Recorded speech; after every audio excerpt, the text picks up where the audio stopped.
नमस्कार दोस्तों। आज आपके सामने एक हाथ है। मतलब मैं थोड़ा सा प्रैक्टिकल रीडिंग आपको दिखाना चाहता हूँ कि प्रैक्टिकली दो तीन चीज़ें हैं। अभी तक तो आपने जितने वीडियो देखे हैं वो लोगों को सिखाने के पर्पज़ से था। तो अभी जो मैं आपको प्रैक्टिकली रीड करके बताता हूँ, कुछ चीज़ें हैं स्पेशली इस हाथ के बारे में। ये हाथ मेरे एक बहुत ही अच्छे क्लाइंट का है। इनकी वर्तमान स्थिति क्या चल रही है, प्लस इनके हाथ में जो रेखा है वो किस तरह से इनके वर्तमान स्थिति को दिखा रही हैं, इस विषय में आज थोड़ा सा मैं बताऊंगा। स्पेशली ये हाथ मैंने लिया है कि ये हाथ टिपिकली दूसरे हाथों से थोड़ा सा अलग है। इसमें मैं सबसे पहले रेखांकित करके दिखाना चाहता हूँ कि इस पूरे हाथ में आप एक चीज़ नोटिस करेंगे, यहाँ पर मस्तिष्क रेखा नहीं है, जीवन रेखा है। यहाँ से यहाँ तक ये जीवन रेखा बनी है। ये हृदय रेखा है और हृदय रेखा में दो शाखा विष्णु चिन्ह इस प्रकार से बना हुआ है और ख़त्म है। एक रेखा है जो बहुत ही पतली होते हुए इस तरह से निकल रही है। इसको थोड़ा सा पतला और कर लेता हूँ। यहाँ से ये रेखा निकल के लहरदार होते हुए ये मंगल के पर्वत में जा रही है। ये बहुत सीधी नहीं है, तो इसको भी हम एक मस्तिष्क रेखा मानकर चल सकते हैं। लेकिन मस्तिष्क रेखा क्योंकि मुख्य रेखा में पड़ता है, इस वजह से उसको थोड़ा मोटा ज़्यादा होना चाहिए बाकी दूसरी रेखाओं के मुकाबले। ठीक है, तो इस वजह से इस हाथ में मस्तिष्क रेखा की अनुपस्थिति आप मान के चल सकते हैं। तो इसका मतलब यह है कि इस व्यक्ति की जो मानसिक अवस्था है वो बहुत अच्छी नहीं है। जी बिल्कुल नहीं है, ऐसा कुछ नहीं है। इनकी मानसिक अवस्था स्थिर है, अच्छी है और ये बहुत महत्वाकांक्षी पुरुष है। इनके जीवन में बहुत सारी चीज़ें ऐसी घटित हुई हैं जो अनएक्सपेक्टेड थी। उन्होंने कभी ऐसा सोचा नहीं था। थोड़ा सा ये इनका बिहेवियर नॉर्मल लोगों से अलग होता है। ये बहुत चुपचाप रहते हैं और हमेशा इनके दिमाग में कुछ ना कुछ चलता रहता है। आत्ममंथन बहुत ज़्यादा होता है। इनके पूरे हाथ में सबसे अच्छी बात जो है ये विष्णु चिन्ह है। विष्णु चिन्ह जो पूरे हाथ को एक बहुत ही पॉजिटिव चीज़ प्रदान करता है। यानी कि विष्णु चिन्ह क्या होता है कि ये अगर बृहस्पति के पर्वत की ओर इंडिकेट करता हुआ बने तो ऐसे लोग बहुत ज़्यादा भाग्यशाली होते हैं और हाथ में अगर कोई दोष हो तो उसको बहुत अच्छे से बैलेंस करते हैं। साथ में इनके हाथ में जो ये वाला पोर्शन है, यानी गुरु का जो पोर्शन है, ये बहुत सुंदर उभार लिए हुए बना हुआ है। यहाँ पे इस प्रकार से एक एंगल, छोटी सी रेखा बनी है, एक हल्की रेखा यहाँ से निकली है और विष्णु पर्वत में बृहस्पति पर्वत में एक पतली सी रेखा बनी है, एक और रेखा कुछ इस तरह से बनी है।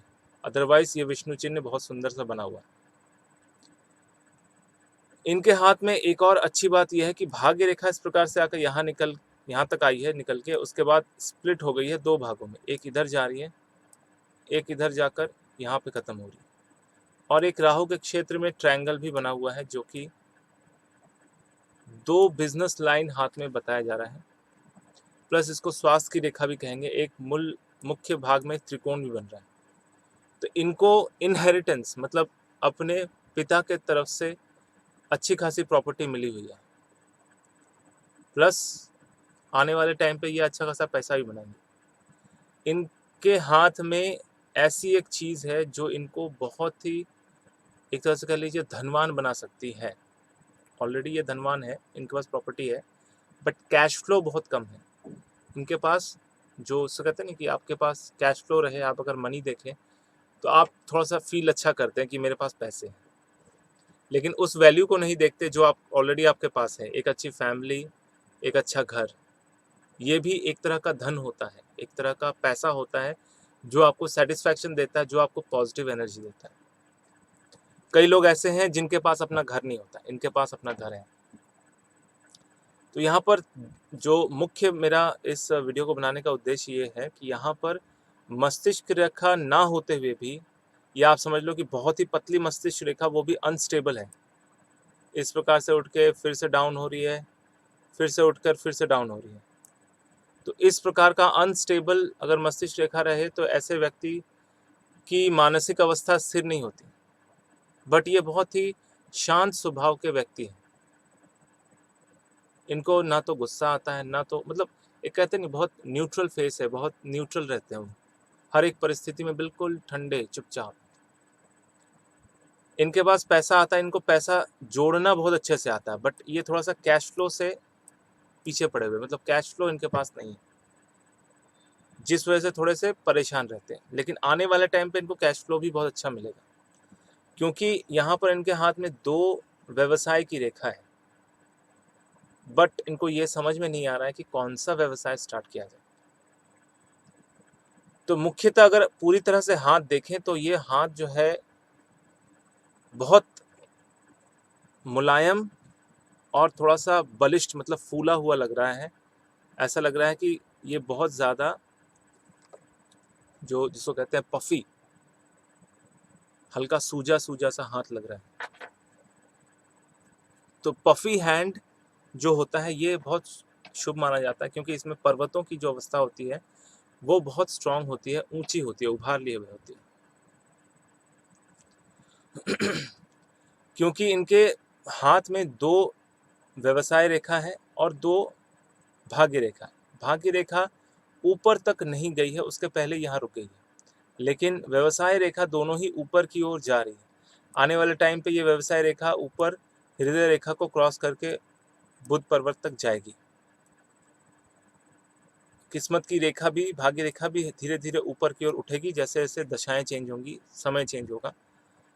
तो फिर ये अपना ही खुद का इतना अच्छा व्यवसाय स्टार्ट कर लेंगे, इनका मतलब कैश फ्लो चालू हो जाएगा। मतलब जो इनका बहुत ही अंदर से सपना है कि इनके पास हमेशा ना कैश अच्छा सा रहे, कैश फ्लो बना रहे।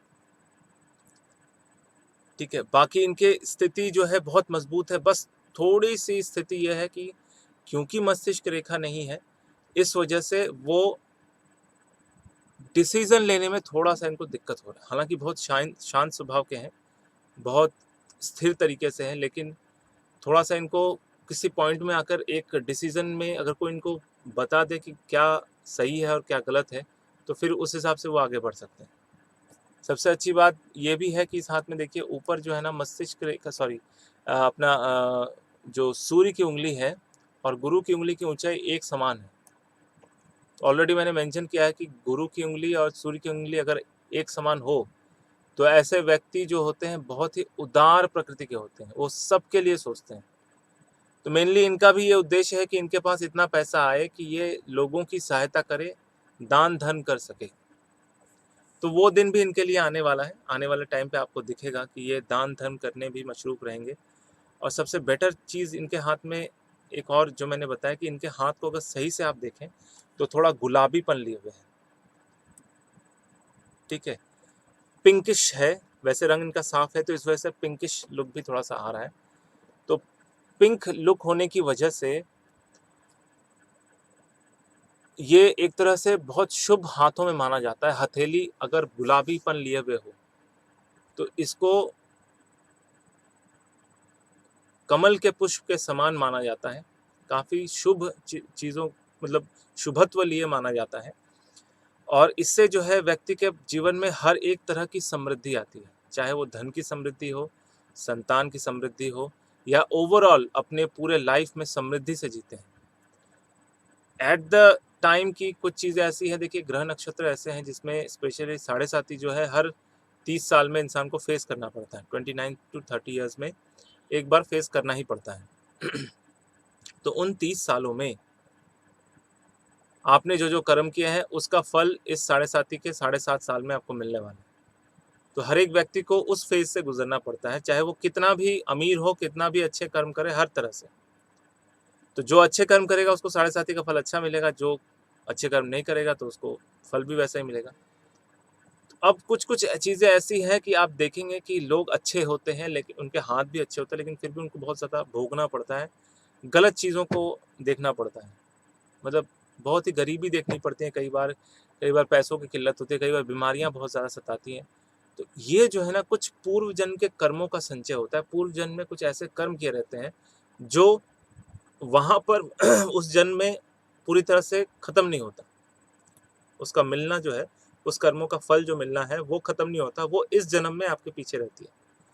तो उसको भी हटाया जा सकता है, उसको भी मिटाया जा सकता है। उसके लिए बहुत अच्छा उपाय ये है कि आप अपने पितरों को जल चढ़ाइए, या अगर आपके जितने पूर्व पुरुष हैं, मतलब आपके पीछे जो आपके दादा परदादा हैं, उन लोगों को स्पेशली जब पितृमास होता है उस टाइम पे जल चढ़ाते हैं, तर्पण करते हैं, तो उससे जो है आपके पिछले जन्म के कर्मों का जो इफेक्ट है वो बहुत कटता है, बहुत हटता है, और जीवन में तरक्की होती है, सफलता आती है।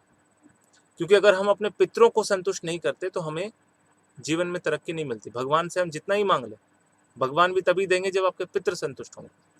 क्योंकि पृथ्वी लोक सबसे नीचे है, उसके ऊपर है पितृलोक, उसके ऊपर है देवलोक।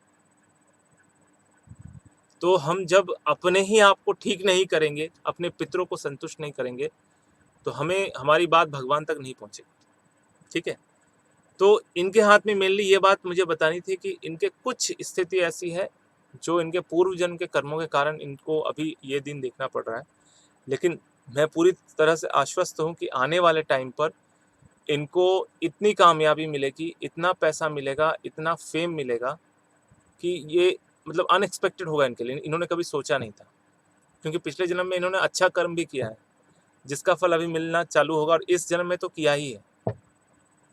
ठीक है, और सबसे बेहतरीन बात इनके इनके हाथ में ये है कि कहते नहीं है कि हर बुरे दिन के बाद अच्छा दिन आता है। तो इनके पास जब भी अच्छा दिन आएगा तो बस इनको पीछे मुड़ के देखने की आवश्यकता नहीं होगी। और ये जब इस दुनिया छोड़ के जाएंगे, उस टाइम पे इनके पीछे रोने वाले बहुत होंगे, बहुत लोग इनका नाम लेंगे, क्योंकि ये जाने से पहले बहुत दान धर्म सबको संतुष्ट करके जाएंगे। ये क्वालिटी भी इनके अंदर है। तो ये था एक छोटा सा वीडियो, मैंने थोड़ा सा यहाँ पर प्रकाश डालने की कोशिश की है। तो आपको मेरा वीडियो कैसा लगा कमेंट करके ज़रूर बताइए। अगर अच्छा लगा तो लाइक कीजिए, दोस्तों के साथ शेयर कीजिए। अगर आप नए हैं तो सब्सक्राइब करना बिल्कुल ना भूलें। सब्सक्राइब करते वक्त घंटी का बटन और साथ में ऑल का बटन ज़रूर दबाएं, ताकि मेरे नए वीडियोस के नोटिफिकेशंस आपको जल्द से जल्द मिल पाए। मेरा ये वीडियो देखने के लिए आपका बहुत बहुत धन्यवाद।